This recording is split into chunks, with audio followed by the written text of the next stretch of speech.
In this example, we have to write the expression log of 26 to the base 9 minus log of 4 to the base 9 as the log of a quotient. So we're going from two logs into a single log.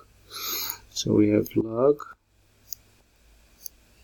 base 9 of 26 minus log the base 9 of 4. So a couple of things to look out for here. The base has to be the same in both logs. If that's not the case, then we're hampered. We can't do very much with it unless both logs are the same.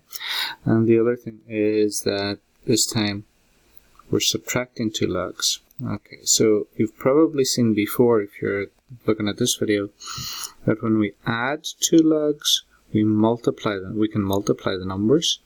And when you are subtracting two logs, what we do is we're going to divide the numbers. Okay. And again, the base has to be kept the same as it was, so the base was 9. And that's it. Now, of course, you can break it down a little bit if you want to. Log to the base 9, 26 over 4 would be 13 over 2. Or 13 over 2 would be 6.5 if you want to do it that way. 6.5. Okay.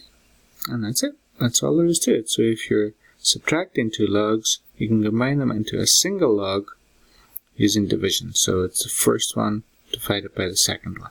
Okay? Thanks for watching.